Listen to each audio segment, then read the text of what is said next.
Memang kemarin waktu di G20 banyak negara-negara yang menyampaikan kepada saya mengenai nikel itu. Loh, saya sampaikan loh. Kita ingin membuka lapangan kerja yang seluas-luasnya di Indonesia. Kalau saya buka nikel dan saya kirim raw material, kita kirim raw material dari Indonesia ke Eropa, ke negara-negara lain, yang buka lapangan kerja mereka dong. Kita enggak dapat apa-apa. Tapi kalau mau kerja sama ayo, kerja sama setengah jadi di Indonesia, enggak apa-apa, nanti setengah jadi dikirim ke negaramu, jadikan barang jadi, enggak apa-apa kok. Kita terbuka. Tapi bikin di sini, invest di sini.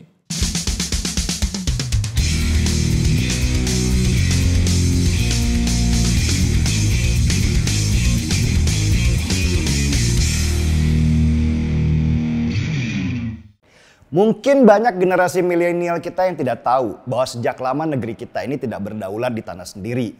Negeri kita ini memang kaya raya, sumber daya alamnya bikin iri banyak negara. Coba hasil tambang apa yang gak ada di Indonesia? Semuanya ada, mulai batu bara, emas sampai uranium ada di Indonesia. Karena itulah negeri ini sejak dulu dijajah karena hasil sumber daya alamnya yang berlimpah. Dulu sekali, negeri ini dijajah Belanda selama ratusan tahun lamanya. Untuk apa sih Belanda, negara kecil itu, menjajah Indonesia? Ya untuk menguasai rempah-rempah yang tumbuh subur di Indonesia. Para pedagang Belanda membentuk sebuah organisasi perdagangan besar bernama VOC. Perusahaan dagang ini dilindungi oleh pemerintah Belanda untuk merampok seluruh kekayaan alam di Indonesia dan dipakai untuk membangun negara Belanda. Makanya kita dulu mengenal kata company untuk perusahaan Belanda itu yang berasal dari kata compagnie atau perusahaan. Dan sesudah lolos dari Belanda, kita juga masih dijajah oleh negara-negara di Eropa dalam bentuk perdagangan. Meski kita sudah mengaku pada dunia bahwa negara kita sudah merdeka, tetapi sebenarnya belum. Kita masih sangat bergantung pada mereka dari sisi teknologi dan pengolahan sumber daya alam. Mental sebagai bangsa terjajah yang sudah melekat sejak lama gak gampang untuk hilang begitu saja. Kita masih mudah dibohongin, dimanipulasi, bahkan dipaksa untuk kerja rodi tanpa sadar. Ya gimana kita gak kerja rodi? Kita memberi negara lain barang yang bagus dari hasil tambang kita dan hanya mendapatkan upah yang sangat kecil yang bahkan tidak bisa dipakai untuk membangun negeri kita sendiri. Sebagai contoh saja, hasil tambang. Sejak dulu kita dibodohi oleh banyak negara di Eropa supaya kita mau menjual hasil tambang kita dengan harga murah kepada mereka. Dan sialnya kita juga mau aja. Kita menggali tambang kita sendiri dan menjualnya dalam bentuk mentah ke negara lain. Cara menjajah kita malah lebih halus. Mereka nggak perlu lagi datang ke negara kita dan mengerahkan pasukan yang memakan biaya yang sangat besar. Tapi cukup dengan menyuap pejabat-pejabat kita supaya mereka bikin regulasi untuk melindungi penjualan hasil tambang dalam bentuk mentah. Perhatikan cara penjajahan bentuk halus ini. Negara di Eropa sejak dulu menyuap pejabat kita supaya mereka mau menerbitkan regulasi penjualan hasil tambang ke negara lain. Perusahaan-perusahaan besar dan kecil dikasih izin untuk menambang di daerahnya. Dan hasil tambang ini kemudian dijual dalam bentuk mentah ke Eropa. Di Eropa, hasil tambang ini kemudian diolah dan dijadikan besi dan baja. Nah, baja itu diekspor kembali oleh Eropa ke Indonesia. Kita membeli barang dari luar yang sebenarnya dibikin dari hasil tambang kita sendiri. Dan harganya jauh lebih mahal lagi. Karena industri baja di Eropa tumbuh, akhirnya mereka pun bisa menyerap tenaga kerja sebanyak-banyaknya. Kita ekspor lagi tenaga kerja dengan harga murah ke Eropa. Negara mereka untung besar, negara kita makin lama makin bodoh dan miskin. Industri di sini nggak berkembang, banyak pengangguran karena kerjaan juga nggak ada.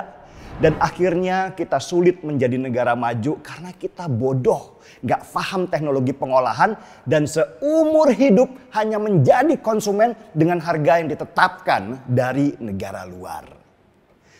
Kondisi penjajahan ekonomi seperti ini berlangsung puluhan tahun lamanya sejak Indonesia merdeka. Ganti presiden, ganti pejabat, tapi gak ada perubahan kebijakan. Pejabat yang ada lebih senang dapat komisi karena bisa terbitkan regulasi supaya bisa ekspor bahan mentah ke luar negeri. Aji mumpung cuma menjabat beberapa tahun harus kaya raya. Mental budak inilah yang tertinggal hasil dari ratusan tahun dijajah Belanda. Sampai akhirnya Jokowi datang dan memerintah. Dia yang hanya dari rakyat biasa tahu bagaimana sih sulitnya mencari kerja karena lapangan kerja nggak ada. Dia juga tahu betapa selama ini kekayaan alam Indonesia hanya dikuras. Tapi kita nggak menjadi lebih pintar dan lebih kaya sejak lama. Jokowi kemudian membalik permainan. Sekarang Indonesia yang harus berdaulat. Jokowi tahu yang punya kekayaan alam adalah kita. Jadi harus kita yang menentukan permainan. Bukan Eropa, bukan Amerika, bukan Cina, dan bukan negara-negara lainnya. Tetapi kita. Dia melarang ekspor tambang bahan mentah. Dia tahu banyak negara yang membutuhkan nikel, bauksit, tembaga, dan semua hasil kekayaan alam kita. Apalagi sebentar lagi era baterai listrik akan mendunia. Semua kendaraan akan butuh materi dari hasil tambang kita. Nikel yang pertama. Jokowi menyetop semua ekspor nikel ke seluruh negara. Semuanya. Dia nggak mau negeri ini cuma jadi penjual hasil tambang tanpa pernah menikmati hasil jadinya. Sontak negara-negara Eropa ngamuk. Mereka selama ini bergantung pada nikel Indonesia yang merupakan produsen nikel terbesar di dunia. Industri baja Eropa langsung stop produksi. Harga nikel pun kemudian melonjak. Eropa ngamuk dan menggugat Indonesia ke pengadilan internasional. Yang menariknya, Jokowi nggak takut. Dia memerintahkan untuk mengirim pengacara-pengacara kelas A. Mahal juga nggak apa-apa. Untuk apa sih Jokowi memerintahkan menyewa pengacara kelas internasional dan mahal itu? Sebagai sebuah pesan bahwa Indonesia nggak main-main dalam melindungi kekayaan alamnya. Ini tentang martabat harga diri Indonesia di dunia internasional. Indonesia berhak mengatur apa yang baik untuk negaranya. Jokowi berhitung, kalau negeri ini hanya mengekspor hasil mentah tambang, maka selamanya negeri ini akan menjadi bodoh. Tidak pernah belajar tentang pengolahan. Selain itu, yang sejahtera cuma pemilik izin tambangnya saja, bukan banyak rakyat Indonesia. Maka dia memerintahkan, kalau mau dagang dengan Indonesia, maka bangun industri pengolahannya di sini. Dari marah, kecewa, mau nggak mau negara luar yang butuh nikel Indonesia akhirnya bangun smelter atau industri pengolahan yang nilainya puluhan triliun rupiah itu. Kalau nggak mau bangun, mereka nggak akan bisa dapat nikel Indonesia.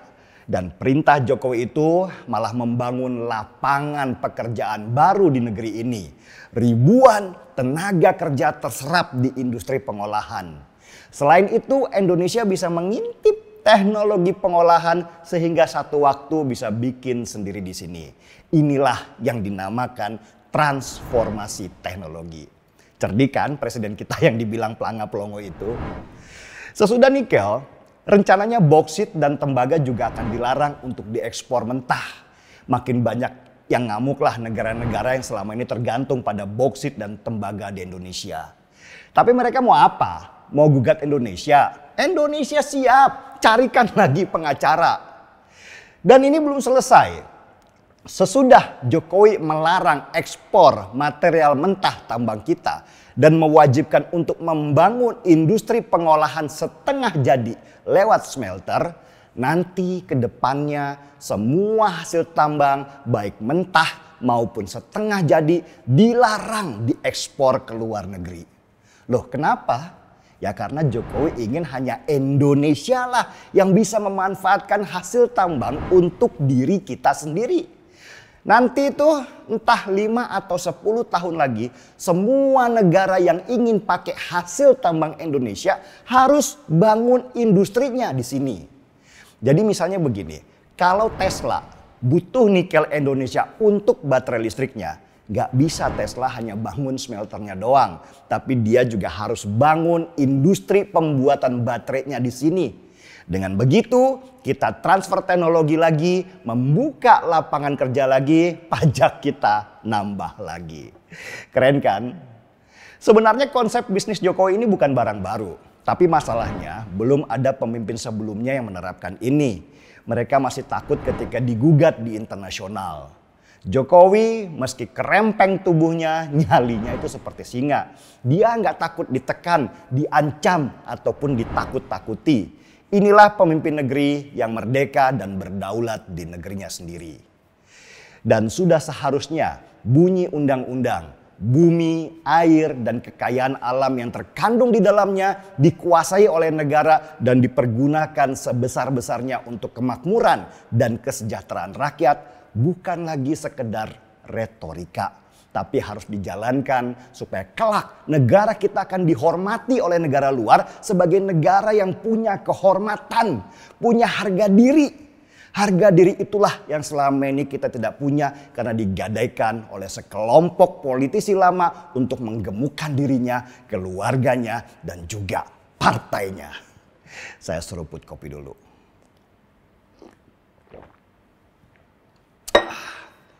Gaspol.